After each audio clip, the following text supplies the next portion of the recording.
আল্লাহ রাব্বুল আলামিন কোরআনে কারীমের সূরা বনী ইসরাইলের 23 থেকে 24 নম্বর আয়াতের ভিতরে বলছেন, ওয়াকাদা রাব্বুকা আল্লা তা'বুদু ইল্লা ইয়্যাহু ওয়া বিল ওয়ালিদাইনি ইহসানা। আল্লাহ রাব্বুল আলামিন বলছেন, আল্লাহ তাআলার পক্ষ থেকে সিদ্ধান্ত হয়েছে, আল্লাহ তাআলার পক্ষ থেকে ফয়সালা হয়ে গিয়েছে, আল্লাহর ইবাদতের পরে তোমরা তোমাদের পিতা মাতার প্রতি সুন্দর নম্র এহসান করবে। সুবহানাল্লাহ। প্রথমে ইবাদত আল্লাহর, প্রথমে কার? আল্লাহর। আল্লাহর ইবাদতের পরে তোমরা তোমাদের পিতা মাতা যারা আছে তাদের প্রতি এহসান করবে, তাদের প্রতি মহত্ব দেখাবে, তাদের প্রতি নম্র আচরণ করবে। তারা কোন সমস্যায় আছে সেই সমস্যা ডিগনিফাই করে তাদের সমস্যা সমাধানের জন্য চেষ্টা করবে। সুবহানাল্লাহ। এই আদেশটা কার? আল্লাহর আদেশ।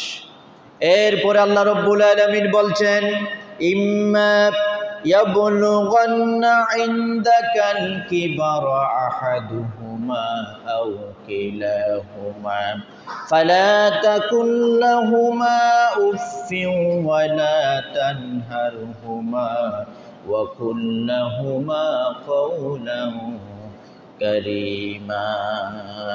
আল্লাহ রাব্বুল আলামিন বলছেন, তোমাদের পিতা মাতা যখন বৃদ্ধ হয়ে যায়, তোমাদের পিতা অথবা তোমাদের মাতা, তোমাদের পিতা অথবা তোমাদের মাতা উভয়জন যখন বৃদ্ধ হয়ে যাবে, তখন তোমরা তাদের সেবা শুশ্রূষা করবে। এমনকি সেবা শুশ্রূষা করতে গিয়ে তাদের কষ্ট সহ্য করতে না পেরে উহ শব্দ পর্যন্ত বলবে না। তাদের সাথে তাদেরকে দমক দেওয়া দূরের কথা, তাদেরকে উহ শব্দ পর্যন্ত করবে না। তোমার কষ্ট আমি সহ্য করতে পারি না, এই ধরনের মুখে কোনো ধরনের শব্দ ব্যবহার করা যাবে না, বরং যথাসম্ভব পিতা মাতার সাথে নম্র ভাষায় নিচু কণ্ঠে তাদের সাথে কথা বলতে হবে। সুবহানাল্লাহ। অনেক সময় দমক দে, তোমার গুলা করতে করতে আমার জীবন শেষ, এই কথা বলা যাবে না, কারণ তোমার পিতা মাতা চেয়েছে বলেই তুমি আজকে এত সুন্দর পৃথিবীতে আসার সুযোগ তোমার হয়েছে, ঠিক কি না? এটা খেয়াল করতে হবে। আল্লাহ রাব্বুল আলামিন বলছেন, বান্দা ওয়াখফিদ লাহুমা জানাহায যুল্লি মিনার রাহমাতি ওয়া কুর রাব্বি রাহমহুমা কামা রব্বায়ানি সাগীরা। আল্লাহ রাব্বুল আলামিন বলছেন, বান্দা আল্লাহ তাআলা তোমাকে টাকা দিয়েছেন, পয়সা দিয়েছেন, সম্পদের তুমি মালিক হয়েছ, এখন তোমার কাছে সব আছে, তোমার পিতা মাতা বৃদ্ধ হয়ে গিয়েছে, সুতরাং তুমি দুই হাত উদার করে তোমার রহমতের বাহু তোমার পিতা মাতার শরীরের উপরে বিছাই দাও, এবং পিতা মাতা যখন মারা যাবে সব সময় তাদের জন্য আল্লাহর কাছে দোয়া করতে হবে। সুবহানাল্লাহ। ওয়া কুর রাব্বি রাহমহুমা কামা রব্বায়ানি সাগীরা। অর্থ হলো, হে আল্লাহ, আমার পিতা মাতা ছোট বয়সে যেইভাবে আমাকে স্নেহের কুলে লালন পালন করেছে, এখন তারা বৃদ্ধ হয়ে গিয়েছে, মারা গিয়েছে, আপনিও আপনার রহমতের কুলে আপনি তাদেরকে লালন পালন করেন। সুবহানাল্লাহ বলেন। এর চাইতে উত্তম দোয়া পিতা মাতার জন্য আর কি হতে পারে? আমার প্রিয় বন্ধুগণ, হাদিস শরীফের ভিতরে এসেছে, আনিল মুগীরাতি আনিন নবী সাল্লাল্লাহু আলাইহি ওয়াসাল্লাম, ইন্নাল্লাহা হাররামা আলাইকুম হুকুকাল উম্মাহাত ওয়া মানআওয়াহাত ওয়া ওয়া'দাল বানাত। হাদিস শরীফের ভিতরে এসেছেন, নবীজি বলছেন, তিনটা বিষয় আল্লাহ তাআলা সমগ্র মানব জাতির জন্য হারাম করে দিয়েছেন। এক নাম্বার হলো হুকুকাল উম্মাহাত, পিতামাতার নাফরমানি করা। তুমি সন্তান যত বড় হও না কেন, তোমার যত সম্পদ থাকুক না কেন, তুমি যদি পিতামাতার নাফরমানি করো তাহলে আল্লাহর গজব তোমার উপরে আসতে বেশিক্ষণ দেরি হবে না, ঠিক কি না? আমার আল্লাহ তাআলা চাইলে এত সম্পদ, এত তোমার ক্ষমতা মুহূর্তের ভিতরে শেষ করে দিতে পারে, পারে কি পারে না? এটা আল্লাহর কাছে কোনো ব্যাপারে না। সেই জন্য হাদিস শরীফের ভিতর বলেছেন, আমার নবী বলছেন আল্লাহ তাআলা তিনটা বিষয় মানব জাতির উপর হারাম করেছেন। ১ নম্বর উকুকাল উম্মাহাত, পিতামাতার অবাধ্য। ২ নম্বর হলো ওয়ামানা ওয়াহাত, এবং কন্যা সন্তানদেরকে জীবন্ত কবর দেওয়া। ৩ নম্বর হলো ওয়াদা আল বানাত। ৩ নম্বর হলো ওয়ামানা ওয়াহাত, হকদারের হক দিয়ে দিয়া। অনেক ব্যক্তি আছে হকদারের হক নষ্ট করে দেয়, হকদারের হক দেয় না। হকদারের হক আপনি একজন থেকে কোনো কিছু নিলেন, অথবা আপনার সন্তান আপনার কাছ থেকে হক পায়, আপনার প্রতিবেশী আপনার কাছ থেকে হক পায়, আপনি তার হক মেরে খেলেন। আল্লাহ তাআলা বলছেন এই বিষয়টা আমার আল্লাহ তাআলা হারাম করে দিয়েছে, ঠিক কি না? তাহলে তিনটে বিষয় আল্লাহ তাআলা হারাম করেছেন। ১ নম্বর হলো পিতামাতার নাফরমানি করা, ২ নম্বর হচ্ছে হকদারের হক না দেয়া, ৩ নম্বর হচ্ছে কন্যা সন্তানদেরকে জীবন্ত কবর দেয়া। এই তিনটে বিষয় আমার আল্লাহ তাআলা হারাম করেছেন। আর তিনটে বিষয় আল্লাহ তাআলা অপছন্দ করেছেন, তার ভিতরে হচ্ছে ওয়া কারিহা লাকুম কিল ওয়া ক্বাল ওয়া কাসরাতাস সাওয়াল ওয়া ইদাআতাল মাল। তিনটে বিষয় তিনি অপছন্দ করেছেন। ১ নম্বর হচ্ছে গল্প গুজবে মত্ত হওয়া। আপনি আজে বাজে গল্প গুজব করে সময়টা নষ্ট করে দিবেন, এটা আমার আল্লাহ তাআলা অপছন্দ করেছেন। কারণ তোমার জীবনটা হচ্ছে খুব বেশি গুরুত্বপূর্ণ, ঠিক কি না? তোমার হায়াত খুব বেশি গুরুত্বপূর্ণ। অল্প গল্প গুজবে মত্ত থেকে সময় নষ্ট করা, এটা আমার আল্লাহ তাআলা অপছন্দ করেছেন।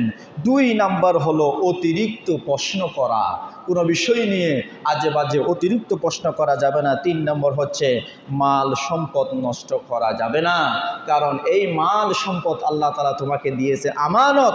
তুমি যদি নষ্ট করো, সেই আমানতের কিয়ানত হবে। আমার আল্লাহ তাআলা তোমার কাছ থেকে সম্পদ আবার ছিনিয়ে নিতে পারে কি পারে না? আমার প্রিয় বন্ধুগণ, হাদিস শরীফের ভিতরে এসেছে, এক ব্যক্তি আমার নবীর কাছে এসে প্রশ্ন করল, ইয়া রাসূলুল্লাহ, আমার পিতা এবং মাতা উভয়জন জীবিত আছে, পিতা মাতার ব্যাপারে আমি কার সাথে সুন্দর আচরণ, কাকে বেশি আমার নম্র আচরণ কাকে করব, কার কাছে আমি সুন্দর আচরণ, কাকে বেশি সুন্দর আচরণ করব, অথবা আমার কাছ থেকে সবচাইতে উত্তম আচরণ কে বেশি পাবে? আমার নবী বলছেন তোমার মা। হাদিস শরীফের ভিতরে এসেছে, আন আবি হুরায়রা রাদিয়াল্লাহু তাআলা আন ক্বালা ক্বালা রাসূলুল্লাহ সাল্লাল্লাহু আলাইহি ওয়াসাল্লাম মান আহাক্কু বিহুসনি সাহাবাতি ক্বালা উম্মুকা ক্বালা সুম্মা মান ক্বালা উম্মুকা ক্বালা সুম্মা মান ক্বালা উম্মুকা ক্বালা সুম্মা মান ক্বালা আবুকা। আমার নবীকে যখন সাহাবীরা প্রশ্ন করল, ইয়া রাসূলুল্লাহ, আমার সবচাইতে সুন্দর আচরণ পাবার যোগ্য ব্যক্তি কে হতে পারে? আমার নবী বলছেন তোমার মা। ওই ব্যক্তি আবার জিজ্ঞাসা করলেন, এরপরে কে? আমার নবী বলছেন তোমার মা। আমার নবীর কাছে আবার সাহাবী প্রশ্ন করলেন, এরপরে কে? আমার নবী বললেন তোমার মা। চতুর্থবার বললেন তোমার পিতা। সুবহানাল্লাহ। তাহলে হাদিসের ভিতরে মায়ের মর্যাদা ৩ গুণ করেছেন। কত গুণ? ৩ গুণ। পিতার মর্যাদা ১ গুণ। তার মানে তোমাকে পৃথিবীতে আনার ক্ষেত্রে সবচাইতে বেশি কষ্ট সহ্য করেছে তোমার মা। তোমার পিতার চাইতে ৩ গুণ কষ্ট বেশি করেছে বলেই আল্লাহ তাআলা তার নবীর মাধ্যমে মায়ের মর্যাদাকে এখানে 3 গুণ বাড়িয়ে বললেন, পিতার মর্যাদাকে 1 গুণ বললেন। তাহলে পৃথিবীতে ছেলে সন্তান পৃথিবীতে আনার ক্ষেত্রে সবচাইতে বেশি কষ্ট স্বীকার করে একমাত্র মা। মা মা ছাড়া আর কেউ নয়, ঠিক কি না?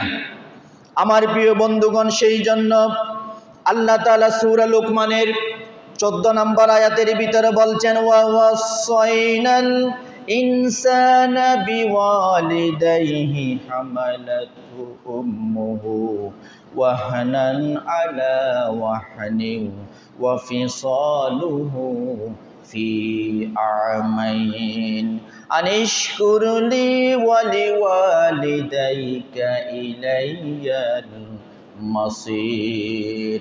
আল্লাহ রাব্বুল আলামিন বলছেন, আল্লাহ তাআলা তোমাদের উপরে নসিহত করেছেন, আল্লাহ রাব্বুল আলামিন তোমাদেরকে উপদেশ দিয়েছেন তোমরা তোমাদের পিতা মাতার প্রতি সুন্দর আচরণ করবে, নম্র আচরণ করবে, সৎ আচরণ করবে।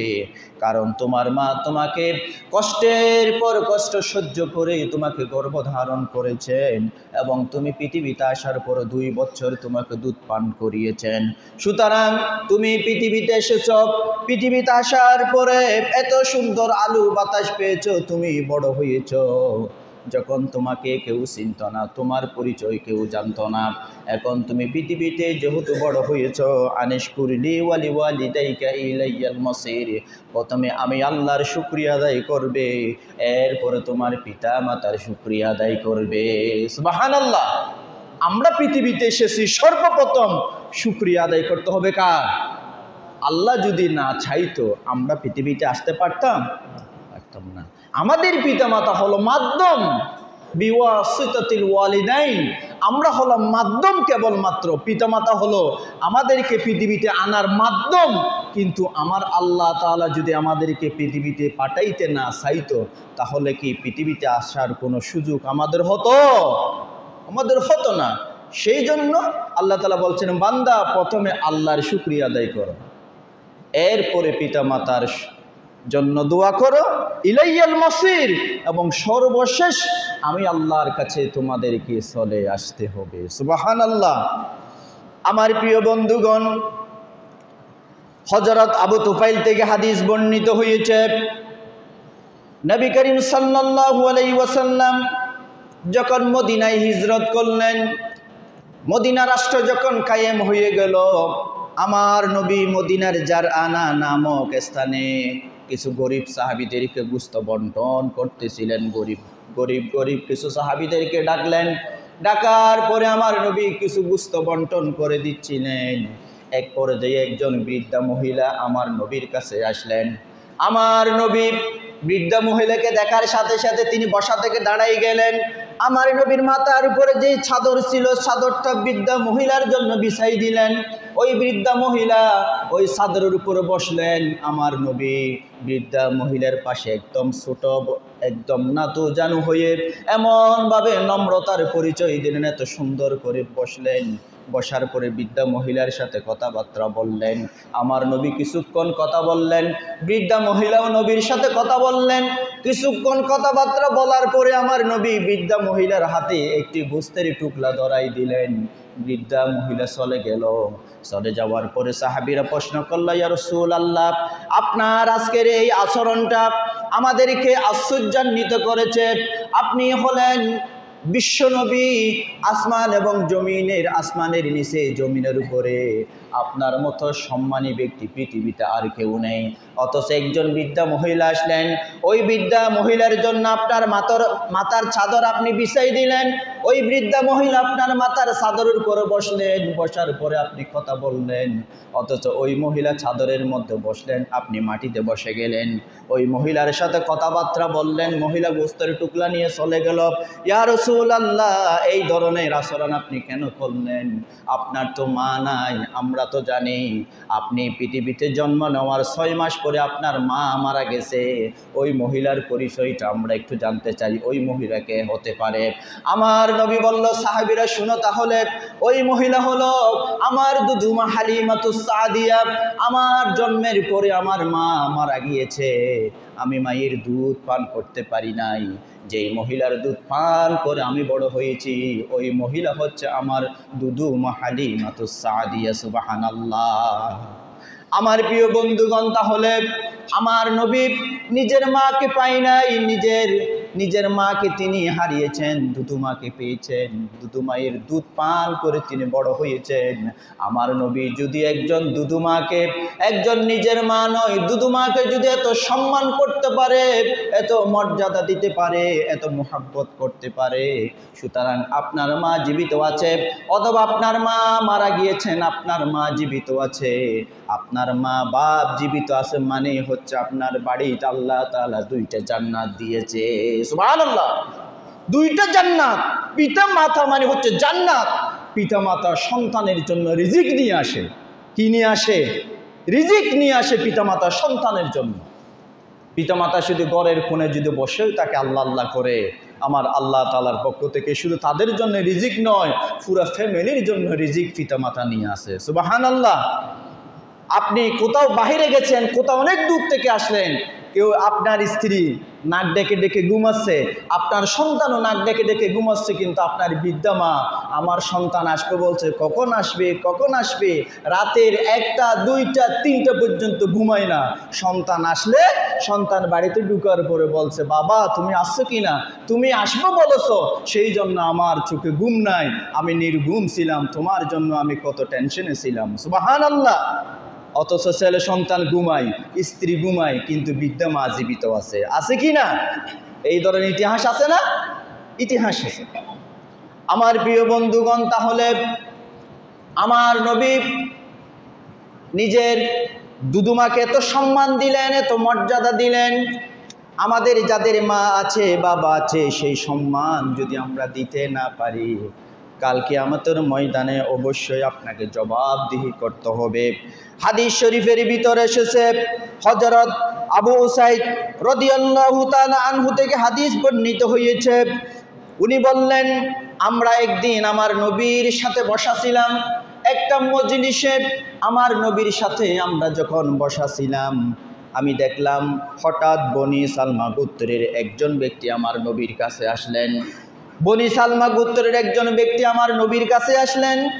আমার নবী থেকে প্রশ্ন করলো, ইয়া রাসূলুল্লাহ, আমার পিতা মাতা মারা গিয়েছে, আমার পিতা মাতা মারা যাবার পরে আমার পিতা মাতা আমার কাছ থেকে কোনো অধিকার পাবে কিনা, কোনো হক পাবে কিনা। আমরা মনে করি পিতা মাতা মারা গেছে, তারা আমাদের কাছ থেকে কোনো হক পাবে না, কোনো অধিকার পাবে না। সাহাবী প্রশ্ন করলো, ইয়া রাসূলুল্লাহ, আমার পিতা মাতা দুনিয়ায় নাই, তারা মারা গিয়েছে, তারা আমার কাছ থেকে কোনো হক পাবে কিনা, অধিকার পাবে কিনা। আমার নবী বলল, তোমার পিতামাতা জীবিত থাকা অবস্থায় যেসব অধিকার পাইতো, তারা মারা যাবার পরও তাদের অধিকার কমবে না, বরং তারা আরো বেশি অধিকার পাবে। সুবহানাল্লাহ। পিতামাতা মারা যাবার পরও তাদের অধিকার আসেনি নাই? হাদিস শরীফের ভিতরে এসেছে, 1 নাম্বার অধিকার হলো আসসালাতু আলাইহিমা ওয়াল ইস্তিগফারু লাহুমা। 1 নাম্বার অধিকার, তারা মারা যাবার পরে তাদের জন্য দোয়া করতে হবে। কি করতে হবে? দোয়া করতে হবে। ওয়াল ইস্তিগফারু লাহুমা, তাদের জন্য ক্ষমা প্রার্থনা করতে হবে। ক্ষমা, তারা যাতে ক্ষমা পায় সেই কাজকর্ম করতে হবে। সন্তানের অনেক সম্পদ আছে, পিতামাতার মাগফিরাতের জন্য একটা গরু জবাই করার সক্ষমতা তার আছে, কিন্তু সে কি করে? শুধু কেবলমাত্র কয়েকটা সূরা পড়ে হাত তুলে দোয়া করে। তার সক্ষমতা আছে দেখি পিতা মাতার মাগফিরাতের জন্য একটা গরু জবাই করে এতিম মিসকিনকে খাওয়ানোর সক্ষমতা তার আছে, কিন্তু টাকা খরচ করে না, পিতা মাতার জন্য দোয়াও করে না, মন চাইলে করে মন চাইলে করে না। এই দোয়া দিয়ে আমার আল্লাহর কাছে পার পাওয়া যাবে না, ঠিক কি না? এমন সন্তান আছে পিতা মাতার জন্য কখনো একটা মুরগি পর্যন্ত জবাই করে নাই। এই ধরনের মানুষ আছে কি না? মাগফিরাতের জন্য আল্লাহর কাছে আমার পিতা মাতার মাগফিরাতের জন্য আমি আজকে একটা ছাগল জবাই করে এতিম মিসকিনকে খাওয়াই দিলাম। সবচাইতে ভালো কাজ হচ্ছে মানুষদেরকে খাওয়ানো। মানুষদেরকে কি খাওয়ানো? আপনি খাবার খাওয়াইলে অন্তর থেকে যে একটা দোয়া আসে, এটা আপনি কোথাও পাবেন না। মাগফিরাতের জন্য আপনি দোয়া করবেন এবং তাদের জন্য মাগফিরাতের কল্যাণ কামনা করবেন। আপনার সামর্থ্য আছে, আপনি ওই টাকা খরচ হবে যে ওইদিকে নাই। অনেকে আছে পিতামাতার সম্পদ, অট্টালিকা সম্পদ তাকে রেখে দিয়েছে, পিতামাতার সম্পদ পেয়ে সে অনেক ধনী হয়ে গেছে, কিন্তু পিতামাতার খোঁজখবর নেয় না, পিতামাতার জন্য একটা মুরগিও জবাই করে না। এই ধরনের মানুষ সমাজে আছে কি নাই? এটা আল্লাহর কাছে জবাবদিহি করতে হবে। এই সম্পদ তোমার নয়, এই সম্পদ উত্তরাধিকারী হচ্ছে। এই সম্পদ পেয়েছো তুমি তোমার পিতা থেকে, মাতা থেকে, অথচ তাদের জন্য তোমার কোনো মহাব্বত নাই, তারা মারা গেছে শেষ এতটুকুতে না। এটা না, আমার আল্লাহর কাছে অবশ্যই জবাবদিহি করতে হবে, কারণ এই সম্পদ তোমার নয়। এই সম্পদ চাইলে আমার আল্লাহ নিয়ে নিতে পারে কি পারে না? আমার প্রিয় বন্ধুগণ, তাহলে পিতামাতা যদি মারা যায়, ওই পিতা মাতার জন্য প্রথম নম্বর কাজ হলো আসসালাতু আলাইহিমা ওয়াল ইস্তিগফারু লাহুমা। পিতা মাতার জন্য দোয়া করতে হবে, তাদের মাগফিরাতের জন্য যা যা করা দরকার তা করতে হবে। আপনার মন চাইলে গরু জবাই করেন পিতা মাতার জন্য, জবাই করবেন আল্লাহর জন্য, কিন্তু পিতা মাতার গুনাহ মাফের জন্য আমার আল্লাহর কাছে পেশ করবেন। 2 নম্বর হলো ইনফাদু আহাদিহিমা। আপনার পিতা মাতা মারা যাওয়ার আগে যদি কোনো ওসিয়ত করে, ওসিয়তটা আপনাকে পূরণ করতে হবে। আপনার পিতা মাতা যদি ওসিয়ত করে, বাবা আমি যখন মারা যাব, আমি কখন মারা যাব জানি না, তবে আমি অমুক মাদ্রাসায় বলেছিলাম একটা জায়গা দেব, আমি বলেছিলাম মসজিদের জন্য 10টা ফ্যান দেব, অথবা মসজিদে আমি 1 লক্ষ টাকা দেব, অথবা আমি অমুক কাজটা করব। পিতা মাতা যদি এই ধরনের ওসিয়ত যদি করে যায়, আপনার পিতা মাতা যদি ওসিয়ত পূর্ণ করতে না পারে, যদি তার যদি সম্পদ থাকে, তাহলে আপনি সন্তান হিসেবে পিতা মাতার ওসিয়তটা পালন করা আপনার জন্য ওয়াজিব হয়ে যাবে। সুবহানাল্লাহ, ওয়াজিব। এটা সুতরাং নফল নয়, এটা পালন না করলে গুনাহ হবে। কি হবে? এটা ওয়াজিব, পিতা মাতার ওসিয়ত পালন করতে হবে। 3 নাম্বার হলো ওয়াসিলাতুর রাহমি আল্লাতী লা তুসালু ইল্লা বিহিমা। তোমার পিতা মাতার যত আত্মীয় স্বজন আছে, পিতা মাতার আত্মীয় স্বজনের সাথে তোমার পিতা মাতা যেইভাবে সম্পর্ক রেখেছে, তোমাকেও পিতা মাতার আত্মীয় স্বজনের সাথে ভালো সম্পর্ক রাখতে হবে। সুবহানাল্লাহ। 4 নম্বর হলো ওয়া ইকরামু সাদিকাতুহুমা। পিতা মাতার বন্ধু যারা আছে, তোমার মায়ের বান্ধবী যারা আছে, তোমার পিতার বন্ধু যারা আছে, তাদেরকে তোমার পিতা এবং মাতার মতো শ্রদ্ধা করতে হবে। সুবহানাল্লাহ। শুধু মারা গেছে তাই নয়, মারা যাওয়ার পরেও পিতা মাতার অধিকার আছে কি নাই, এটা খেয়াল করতে হবে। সেই জন্য হাদিস শরীফের ভিতরে এসেছে হুমা জান্নাতুকা ওয়া নারুকা। তোমার পিতা মাতা হলো তোমার জন্য জান্নাত, তোমার পিতা মাতা হলো তোমার জন্য জাহান্নাম। সুতরাং তুমি যদি পিতা মাতার সেবা করতে পারো, পিতা মাতার যদি সেবা শুশ্রূষা করতে পারো, পিতা মাতা যদি তোমার প্রতি সন্তুষ্ট হয়ে যায়, তোমার জন্য জান্নাত।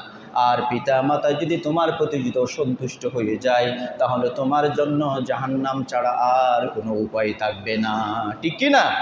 পিতা মাতা তোমার জন্য জান্নাত, পিতা মাতা তোমার জন্য জাহান্নাম। সুতরাং অনেক সময় পিতা মাতা যদি রাগ করে বদদুয়াও যদি করে, সেই বদদুয়াও আমার আল্লাহ কবুল করেন। বদদুয়া বুঝেন তো? সন্তানের জন্য তো পিতা মাতা সব সময় ভালো দোয়া করে, মাঝে মধ্যে রাগ করে বদদুয়া করে না? অনিচ্ছাকৃতভাবে যদি পিতা মাতার রাগ করে যদি বদদুয়াও যদি করে, সেটাও অনেকাংশে কবুল হয়ে যায়। হাদিস থেকে শোনাচ্ছি। আমার প্রিয় বন্ধুগণ, বনি ইসরাইলের যুগে একজন আল্লাহর বুজুর্গ ছিল, জুরাইশ নামে একজন বুজুর্গ ছিল। ওই জুরাইশ ব্যক্তি এমনভাবে ইবাদত বন্দেগী করতেন, জিকির আজকার করতেন, তাসবিহ তাহলিল করতেন, জিকির আজকার করতে করতে আল্লাহর মকবুলকৃত বান্দা হয়ে গিয়েছে। ওই ব্যক্তি নিজের এলাকা ছেড়ে একটা পাহাড়ের উপরে একটা তিনি কুড়েঘর বাঁধলেন, পাহাড়ের উপরে একটা কুড়েঘর বাঁধলেন। ওই কুড়েঘরে তিনি জিকির আজকার করতেন, তাসবিহ তাহলিল করতেন। ওই ব্যক্তি আল্লাহর কাছে যা চাইতো, আল্লাহ তাআলা তার সাথে সাথে কবুল করতেন। একজন এলাকার একজন সর্বশ্রদ্ধেয় ব্যক্তি হয়ে গিয়েছেন, একজন পীর হয়ে গিয়েছেন, দরবেশ হয়ে গিয়েছেন, আল্লাহওয়ালা ব্যক্তি হয়ে গিয়েছেন। প্রতিমধ্যে তিনি তার বাড়ি থেকে তার আস্তানায় আসা যাওয়া করার ক্ষেত্রে একজন মহিলা তার প্রতি খারাপ দৃষ্টি দিতে লাগলো। জুরাইশকে যখন অফার দিল, জুরাইশ তোমার ইবাদত বন্দেগী আমার ভালো লাগে, তোমার চরিত্র আমার ভালো লাগে, তোমার কথাবার্তা আমার ভালো লাগে, আমি তোমার প্রতি দুর্বল হয়ে গেলাম, সুতরাং তুমি আমাকে বিবাহ করো, আমি তোমার প্রতি দুর্বল হয়ে গেলাম। তখন জুরাইশ বলল, না, আমার আল্লাহ তাআলা আমাকে নিয়ামত দিয়েছেন, আমার আল্লাহর মকবুলকৃত বান্দা আমি হয়ে গিয়েছি, আমি খারাপ কাজে লিপ্ত হতে চাই না, আমার আল্লাহ তাআলা আমার প্রতি অসন্তুষ্ট হয়ে যাবে। নাউযুবিল্লাহ। জুরাইশ বলল, না, আমি তো আমার আল্লাহর কাছে মকবুলকৃত বান্দা হয়ে গিয়েছি, তোমার সাথে খারাপ কাজে আমি বেবিচারে লিপ্ত হতে চাই না, বিবাহ করতে চাই না, আমি খারাপ কাজে লিপ্ত হতেও চাই না। ওই মহিলা ফন্দি করলো, জুরাইশ তোমার বুজুর্গগিরি আমি দেখাবো, আমি তোমাকে ফাঁদে ফেলবই।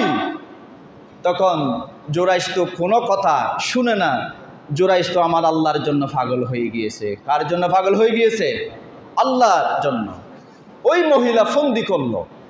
জুরাইশ যেই বাড়িতে জিকির আজকার করতেন, আল্লাহর ইবাদত বন্দিগি করতেন, পাহাড়ের পাদদেশে সেখানে জিকির আজকার করতে, সেখানে কিছু রাখাল মেষ চরাতো। ওই মহিলা উত্তেজনার বশবর্তী হয়ে একজন রাখালের সাথে খারাপ কাজে লিপ্ত হলো।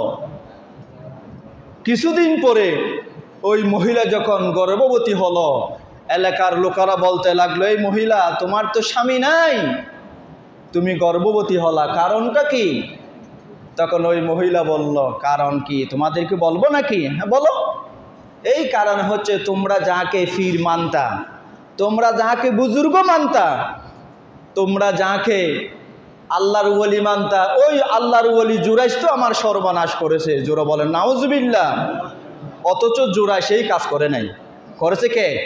রাখাল। কিন্তু দোষ চাপাই দিছে কার উপরে? আল্লাহর বুজুর্গের উপরে। এই ধরনের সমাজের মধ্যে কিছু মানুষ এখন আছে কি নাই? একজনও দোষ করে চাপাই দে আর একজনের উপরে। ওই শয়তানি, আগেও শয়তানি ছিল, এখনও সেই শয়তানি আছে কি নাই? ওই শয়তানের রক্ত প্রবাহমান তাদের উপরে। এখন এলাকার মানুষেরা বলল, হ্যাঁ তোমাকে তো আমরা আল্লাহর বুজুর্গ মনে করতাম, তুমি এই কাজ করলে, আমাদের চোখ ফাঁকে দিয়ে তুমি পাহাড়ে চলে গেলে আল্লাহর ইবাদত করার জন্য, পাহাড়ে গিয়ে এই কাজটা তুমি করলে। গিয়ে এলাকা মানুষ গিয়ে তার কুড়ে ঘরটা ভেঙে দিল, তাকে অপদস্থ করা হলো, তাকে প্রহার করা হলো। প্রহার করার পরে সে জিজ্ঞাসা করলো, আমার ঘরটা ভেঙে দিলা, আমাকে প্রহার করলা, কারণটা কি? তখন বলছে, কারণটা জানো না? ওই মহিলার দিকে তাকাও, তুমি ওই মহিলার সাথে তুমি খারাপ কাজে লিপ্ত হয়েছ। খারাপ কাজে লিপ্ত হওয়ার কারণে ওই মহিলা গর্ভবতী হয়ে গিয়েছে। সুতরাং তুমি এতদিন আমাদের চোখ ফাঁকে দিয়ে এই কাজটা তুমি কেন করতে পারলে? তখন জুরাইশ বলল, থামো, এই কাজটা আমি করি নাই, এই কাজটা আমি করি নাই। এই কাজ আজকে আমি তোমাদের হাতে যে লাঞ্ছিত হলাম, লাঞ্ছিত হওয়ার পেছনে একটা কারণ আছে, সেটা হচ্ছে আমার মা আমাকে বদদুয়া দিয়েছিল। জোরে বলেন নাউজুবিল্লাহ। বদদুয়া কি হতে পারে? আমার প্রিয় বন্ধুগণ, হাদিস শরীফের ভিতরে এসেছে, হাদিস শরীফের ভিতরে এসেছে, জুরাইশ যখন তার আস্তানার মধ্যে যখন ইবাদত বন্দিগি করতেন, জিকির আজকার করতেন, তাসবিহ তাহলিল যখন তিনি করতেন, এক পর্যায়ে জুরাইশের মা যখন এক পর্যায়ে সন্তানকে ডাকার জন্য গেলেন, সন্তান ওই সময় নফল নামাজের মধ্যে ছিলেন। মা যখন সন্তানকে যখন তার আস্তানার ভিতরে যখন ডাকার জন্য গেলেন, সন্তান জুরাইশ, বাবা জুরাইশ এইভাবে করে ডাক দিল, দরজায় টুকা দিল। ওই সময় জুরাইশ নামাজের মধ্যে দাঁড়ানো, নফল নামাজ বলেন, যে কোনো নামাজের মধ্যে তিনি দাঁড়িয়েছেন। এখন বাহির থেকে ডাকতেছে মা। তখন জুরাইশ মনে মনে আল্লাহকে বলল, আল্লাহ, আমি তো নামাজে দাঁড়াইলাম, এখন কি আমি কি নামাজ ছাড়বো নাকি আমার মায়ের কথার জবাব দেব? তিনি সিদ্ধান্ত দিলেন, না, আমি নামাজ ছাড়বো না। মা চলে গেল। কিছুদিন পরে ঘটনাক্রমে আবার মা জুরাইশকে ডাকার জন্য আসলো। জুরাইশ ওই সময় আল্লাহর হুকুমে দেখা যায় ওই দিনও নামাজে দাঁড়ানো। জুরাইশ ভাবলো, আমি তো নামাজে আছি, হয়তো নামাজ শেষ করে মায়ের ডাকে ছাড়া দেব। কিন্তু মা অনেকক্ষণ ডাকার পরে মা আবার চলে গেল। তৃতীয় দিন আবার আসলো। ঘটনাক্রমে ওই দিনও জুরাইশ নামাজে দাঁড়ানো। জোর বলেন সুবহানাল্লাহ। মা আবার ডাকাডাকি করলো, 3 বার মা ডাকলেন, 3 দিন জুরাইশ নামাজের মধ্যে দাঁড়ানো। মায়ের রাগ আসলো, এই সন্তান জুরাইশ, আমি তোমার জন্য বদদুয়া করলাম, একজন বেশ্যা মহিলার চক্রান্তে না ফেলা পর্যন্ত তোমার যাতে মৃত্যু না হোক। জোরে বলেন নাউজুবিল্লাহ। মা বদদুয়া করে দিলেন, অথচ মা জানে না সন্তান নামাজের মধ্যে দাঁড়ানো, ঠিক কিনা?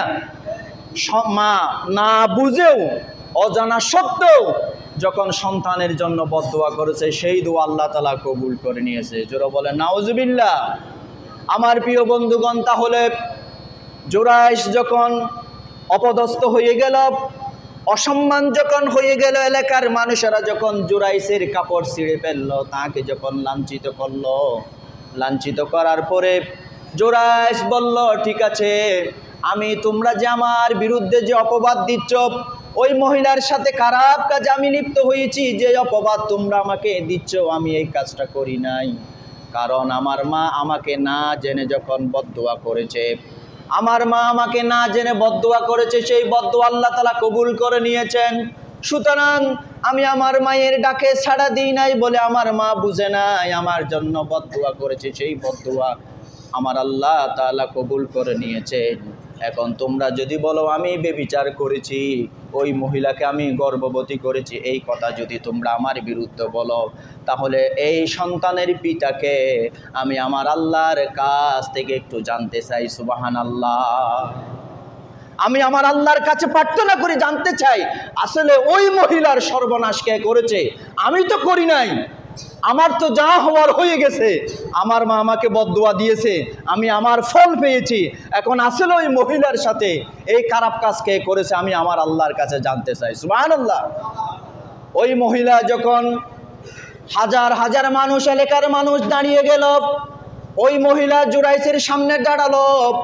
জুরাইস বলল, তোমরা আমাকে 5 মিনিট সময় দাও, অথবা 10 মিনিট তোমরা আমাকে সময় দাও। এই বলে জুরাইস উজু করলেন। উজু করার পরে 2 রাকাত নামাজ আদায় করলেন। নামাজ আদায় করে আল্লাহর কাছে হাত তুলে দোয়া করলেন, আল্লাহ, আমি হয়তো আমার মা ভুল করে যে কথা বলেছে, এই ভুলের শাস্তি আমি পেয়েছি। আমার মায়ের ডাকে আমি যে ছাড়া দিই নাই, আমার মা যদি আমার জন্য দোয়া করলো সেটা কবুল, তিনি যদি না বুঝে বদদুয়া করলো সেটা কবুল হয়ে যায়, সেটার প্রমাণ আমি পেয়েছি। আল্লাহ, আমি 2 রাকাত নামাজ পড়ে তোমার কাছে হাত তুললাম। আল্লাহ, আমি যে অপরাধ করি নাই, অপরাধের বোঝা আমার মাথার উপরে এসেছে, তুমি একটু আমাকে জানিয়ে দাও, আসলে ওই মহিলার সাথে বেবিচার করে যে গর্ভবতী করেছে কে করেছে, আমি একটু জানতে চাই। আল্লাহ তাআলা ওই জুরাইসকে ক্ষমতা দিলেন। ওই জুরাইস নামাজ পড়ার পরে যখন আল্লাহর কাছে দোয়া করলেন, আল্লাহ জুরাইসকে বললেন, জুরাইসকে ইলহাম করে দিলেন, জুরাইস তুমি নামাজ আদায় করার পরে ওই মহিলার সামনাসামনি দাঁড়িয়ে মহিলার পেটের ভিতরে যে সন্তান আছে, সন্তানের দিকে লক্ষ্য করে তুমি বলো, এই সন্তান তোমার পিতা, তোমার আসল পিতার পরিচয় আমি জানতে চাই।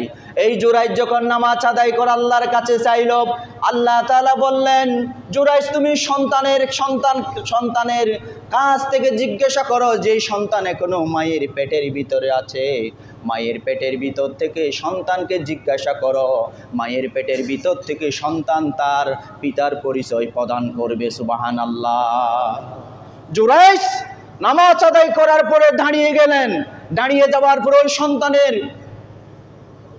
পেটের দিকে লক্ষ্য করে বললেন, এই সন্তান তুমি বলো, আসলে তোমার পিতাকে, এই সর্বনাশ তোমাকে কে করেছে?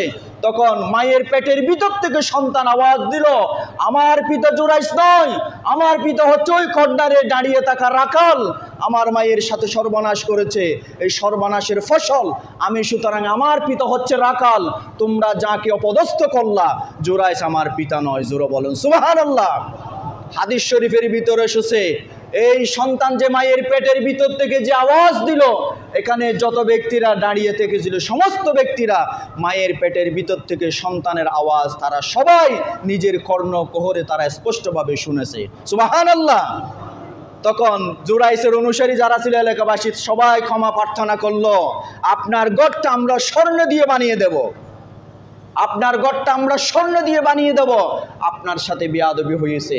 তখন জুরাইস বলল, না, আমার সাথে বেয়াদবি হয় নাই, এটা হচ্ছে আমার কর্মফল। আমার মা আমাকে বারবার ডাকাডাকি করেছে, আমি নফল নামাজে ছিলাম, অথচ নফল নামাজ আমি ভাঙি নাই, সুতরাং আমার মায়ের ডাকে আমি সাড়া দিই নাই বলেই আমার মা বদদুয়া করার কারণে আজকে বদদুয়ার ফল আমার ভাগ্য নসিব হয়েছে। জোরে বলে নাউজুবিল্লাহ। সুতরাং পিতামাতা হচ্ছে এত গুরুত্বপূর্ণ। অনেক সময় পিতামাতার হাজত এসেছে, পিতামাতা কোনো গুরুত্বপূর্ণ কাজে যদি আপনাকে ডাকে, আপনি যদি নফল নামাজেও যদি দাঁড়ান, পিতামাতার ডাকে সাড়া দেওয়ার জন্য নফল নামাজ আপনাকে ভাঙতে হবে, ঠিক কি না? সুতরাং পিতামাতার সেবা শুশ্রূষা এটা অনেক মূল্যবান কাজ। পিতামাতার ডাকে সাড়া দেওয়ার জন্য নফল নামাজ পর্যন্ত আপনি ভাঙতে পারবেন। পিতামাতা অনেক সময় আপনি পিতামাতার জন্য ওষুধ এনেছেন, খাবার দাবার খেয়েছে, সে ওষুধ কোনটা খাবে? সন্তানকে ডাকে না, বাবা আমাকে ওষুধটা একটু দেখাই দাও। মা ডাকে, বাবা আমাকে ওষুধটা দেখাই দাও, কি খাবো? তখন আপনি গুরুত্বপূর্ণ কাজে আছেন, শত গুরুত্বপূর্ণ কাজে থাকলেও যথাসম্ভব পিতামাতার কাছে আপনাকে আসতে হবে, এটা ফরজ। এটা কি? অথচ সেই পিতামাতার সেবা আমরা করি না, সেই পিতামাতার সেবা শুশ্রূষা আমরা করি না, পিতামাতার খোঁজখবর রাখি না। যারা পিতামাতার খোঁজখবর রাখে না, সম্পদ আছে, এই সম্পদ দিয়ে পিতামাতার কোনো খোঁজখবর নাই, পিতামাতার কোনো ধরনের সেবা নাই, পিতামাতার জন্য কোনো ধরনের অসুখ বিসুখের কোনো ব্যবস্থা নাই, তাদের চিকিৎসার ব্যবস্থা নাই, এই ধরনের সন্তান সমাজে থাকার চাইতে না থাকাই উত্তম, ঠিক কি না? একটি কথা বলে শেষ করতে চাই। আল্লাহ রসুলের একজন সাহাবী আলকামা, আল্লাহ রসুলের সাহাবী আলকামা সেই অনেক মর্যাদাবান সাহাবী, কিন্তু এরপরও অনেক সময় পিতার আগে সন্তান মারা যায় কি না? মার আগে সন্তান মারা যায় না? আলকামা সেই একজন গুরুত্বপূর্ণ সাহাবী, হঠাৎ তার একটা অসুখ হলো, মালাকুল মউত তার কাছে চলে আসলো। এখন সেই সাহাবীরা, আলকামার চতুর্পাশে অন্যান্য সাহাবীরা তাকে বলতেছে, আলকামা তুমি তো ভালো সাহাবী ছিলা, কাজকর্ম করতা, নামাজ দোয়া পড়তা, তুমি একটু কালিমা পড়েই তোমার শেষ নিঃশ্বাসটা ত্যাগ করো। সাহাবীরা কালিমা পড়তেছে, কিন্তু আলকামার মুখ দিয়ে কালিমা বের হচ্ছে না। সাহাবীরা এত চেষ্টা করে, কিন্তু আলকামার মুখ দিয়ে কি বের হয় না? কালিমা বের হয় না। সবাই আল্লাহ রসুলের কাছে গেল, ইয়া রাসূলুল্লাহ, আমরা তো আলকামা তো আমাদের সাথে ছিল, সব কাজ করত, কিন্তু আমরা তাকে কালিমাটা মুখ উচ্চারণ করার জন্য চেষ্টা করতেছি, কিন্তু সে কালিমা বলতে পারতেছে না। তখন আমার রসুল তো বুঝতে পারলেন, যাও আলকামার মা জীবিত আছে, আলকামার মায়ের কাছে যাও। তখন মায়ের কাছে গেল, আপনার ছেলে আলকামা মৃত্যু শয্যায়, সেই তো মুখ থেকে কালিমা বের হতে পারতেছে না, কি সমস্যা? তখন বলল, আমার সন্তান তো আমাকে অনেক কষ্ট দিয়েছে, আমার সন্তান আমার কথা না শুনে স্ত্রীর কথা শুনে শুনে আমাকে দারুণ কষ্ট দিয়েছে, আমার অন্তরের ভিতরে কষ্ট এখনো লেগে আছে। তখন আল্লাহ রসুলের সাহাবীরা বলল, এটাই তো মূল কারণ, আপনার সন্তান মুখ দিয়ে কালেমা বলতে পারতেছে না, এটার মূল কারণ হলো আপনি যে আপনার সন্তানকে ক্ষমা করে দেন নাই, আপনি যে কষ্ট লালন করে আছেন আপনার সন্তানের জন্য, সেই জন্য কালিমা তার নসিব হচ্ছে না। আপনার সন্তানকে আপনি ক্ষমা করে দেন। মা বলল, না আমি ক্ষমা করব না, আমি জীবনে অনেক কষ্ট পেয়েছি, আমার সন্তান তার স্ত্রীর কথা শুনে শুনে আমাকে কষ্ট দিয়েছে। এই ধরনের মানুষ আছে কি নাই? স্ত্রীর কথা শুনে পিতামাতাকে কষ্ট দেয়, এরকম সন্তান আছে না? সাবধান হয়ে যান, আপনার সব কিছু শেষ হয়ে যাবে, দুনিয়াও শেষ, আখিরাতও শেষ, ব্যবসা বাণিজ্য শেষ হয়ে যাবে যদি পিতামাতার বদদোয়া যদি আপনার উপরে যায়। তখন আল্লাহ রসুল বলছে, ঠিক আছে আপনার সন্তানকে আমরা পুড়ে ফেলবো।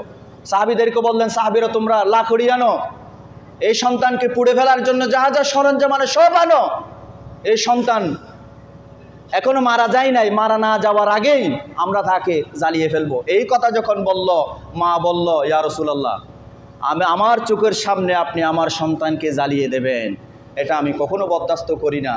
সুতরাং আমার সন্তান আমাকে যত কষ্ট দিয়েছে, আমি আমার সন্তানকে মাফ করে দিলাম। জোরে বলেন সুবহানাল্লাহ। মাফ করে দেওয়ার সাথে সাথে আলকামা মুখ থেকে উঠু বের হলো, লা ইলাহা ইল্লাল্লাহু মুহাম্মাদুর রাসূলুল্লাহ। কালিমা পড়ে আলকামা তার নিজের এই শেষ নিঃশ্বাস ত্যাগ করলেন, আলকামা জান্নাতবাসী হয়ে গেল। জোরে বলেন সুবহানাল্লাহ। তাহলে পিতামাতা যদি আপনার যদি বদদুয়া দেয়, পিতামাতার কষ্ট যদি চেপে থাকে, অনেক সময় আপনি মৃত্যুর সময়ও আপনার কালিমা নসিব হবে না, ঠিক কি না? আসুন আমরা শুধু একটা মেসেজ দিতে চাই, যাদের পিতামাতা জীবিত আছে তাদের সেবা করেন, শুশ্রূষা করেন, তাদের হক আদায় করেন। যাদের পিতামাতা মারা গেছে, মারা যাবার পরও পিতামাতার হক আদায় করার দরকার আছে, তাদের জন্য দোয়া করতে হবে, তাদের জন্য মাগফিরাতের জন্য আপনাকে চেষ্টা করতে হবে। এতিম মিসকিনকে খাবার দেন, এতিম মিসকিনদেরকে আপনি সাহায্য সহযোগিতা করেন, মসজিদ মাদ্রাসায় দান করেন পিতামাতার জন্য। অথচ পিতামাতা আপনাকে সম্পদ দিয়ে গেছে, সেই সম্পদ আপনি খাচ্ছেন, পিতামাতার কোনো খোঁজখবর নিচ্ছেন না। পিতামাতা মারা গেলেও পিতামাতার অধিকার আপনার উপরে আছে কি নাই? এই পিতামাতার হক আদায় করতে হবে।